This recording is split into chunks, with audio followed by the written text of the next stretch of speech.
तो मैं रवि आज एक ऐसी न्यूज़ लेकर आ रहा हूँ जिससे कई सारे लोगों के पैरों तले ज़मीन खिसक सकती है। जी हाँ, और शायद उनमें से मैं भी एक हूँ, क्योंकि एक ऐसी न्यूज़ मेरे सामने आई है और मैं कोई अपने मन से बात नहीं कर रहा हूँ।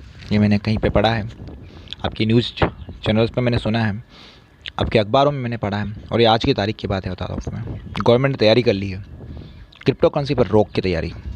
बिल्कुल सही सुन रहे हैं आप लोग, क्रिप्टो करेंसी पर रोक की तैयारी हो चुकी है। डिजिटल करेंसी लाने के लिए विधेयक इस सत्र में मिलेगा।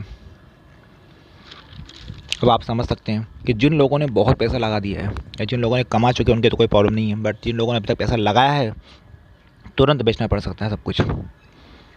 जी हाँ, विशेषज्ञों के अनुसार सरकार के इस कदम से क्रिप्टो करेंसी पर क्लैरिटी आ गई है। निवेशकों को इसी तुरंत बेचना पड़ सकता है। 2018 में आरबीआई ने प्रतिबंध लगाने से पहले इसे बेचने के लिए समय दिया था। तो अब आप क्रिप्टो करेंसी पर कोशिश करें कि अपना जितना पैसा है निकाल पाएँ या इसे बंद करें, फैसला आपका है। पहले मैं आपको बता दूं कि बिटकॉइन क्या है। बिटकॉइन एक क्रिप्टो करेंसी है। $34,000 है बिटकॉइन का रेट अभी, यानी कि 24 लाख रुपए। बिल्कुल सही सुन रहे हैं आप, 24 लाख रुपए का एक बिटकॉइन है। 2008 में बिटकॉइन को सातोशी नकोमित ने बनाया था। 2009 में ओपन सोर्स सॉफ्टवेयर के रूप में जारी किया था। $0 वैल्यू थी 2009 में बिटकॉइन जब लॉन्च हुआ था, लेकिन आज के वक्त में इसकी वैल्यू 24 लाख रुपए है। एक सीधा उदाहरण समझे कि जब 2009 में ये शुरू हुआ होगा तो किसी ने भी इसको खरीदा होगा तो ₹0 में खरीद लिया होगा, और अगर आज उसने बेचा होगा तो 24 लाख रुपए में उसे बेचा होगा। आप समझ रहे हैं, 11 साल में 24 लाख रुपए का प्रॉफिट। बट अब जिन्होंने अभी भी पैसा लगाया उनका क्या होगा? या तो उन्हें तुरंत बेचना चाहिए उसे, ये अपने पास रखना चाहिए। फैसला फिर भी आपका ही रहेगा।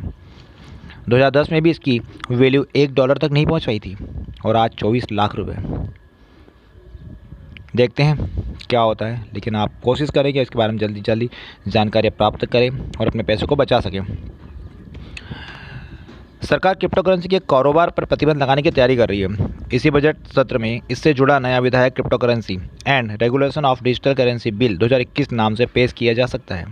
क्रिप्टो करेंसी के स्थान पर सरकार भारतीय रिजर्व बैंक आरबीआई द्वारा आधिकारिक डिजिटल करेंसी लाने की तैयारी में है। अगर यह बिल पारित हो जाता है तो क्रिप्टो करेंसी पर कानूनी तौर पर लेन देन और देश में इसका प्रयोग पूरी तरह बंद हो जाएगा। अब बात करते हैं क्यों रोक की तैयारी है, इस पर रोक क्यों लग रही है। दरअसल यह ऐसी करेंसी है जिसे कोई रेगुलेट नहीं करता है। मतलब साफ है कि अगर कुछ भी गड़बड़ होती है तो आपके निवेश के जोखिम को खुद ही झेलना पड़ेगा।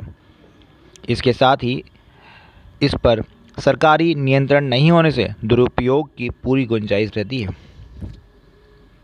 अब कुछ लोगों का मानना है न तो प्रतिबंधित हो न ही वैध हो। नोटबंदी के बाद 2018 में कई धोखाधड़ी के मामले सामने आने से बिटकॉइन की ट्रेडिंग पर आरबीआई ने रोक लगा दी थी।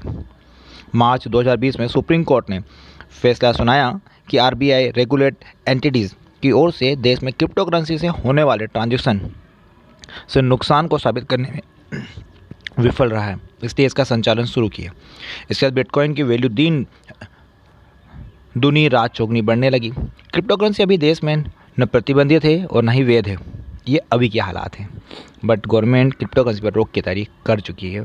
डिजिटल करेंसी लाने के लिए विधेयक इस सत्र में मिल जाएगा। तो उम्मीद करता हूँ कि आप लोग मेरी बात समझ रहे होंगे, क्या करना है आप समझ सकते हैं। वैसे तो ट्रेडिंग तो होगी। 25 जनवरी को आरबीआई ने कहा था कि केंद्रीय बैंक रुपये के डिजिटल संस्करण पर विचार कर रहा है। विधेयक पारित होने के बाद इसकी ट्रेडिंग की जा सकेगी। बैंकों की तरह आरबीआई भी इसकी निगरानी करेगा। लास्ट में फिर से हम बात करते हैं क्रिप्टो करेंसी के बारे में। क्रिप्टो करेंसी एक ऐसी करेंसी होती है जो कंप्यूटर के एल्गोरिदम से बनती है। ये इंटरनेट पर चलने वाली एक वर्चुअल करेंसी है। बिटकॉइन भी क्रिप्टो करेंसी है। दुनिया में सैकड़ों अन्य क्रिप्टो करेंसी भी है, जैसे red coin, Sia coin, Syscoin, wine coin और Monero. All the best to all of you. अगर आप अभी भी मेरी बात समझ चुके हैं तो बिल्कुल शुक्रिया आप सभी का, थैंक यू। अच्छा लगा हो तो आप इसे लाइक, शेयर और सब्सक्राइब बटन जरूर दबाएं। Thank you so much.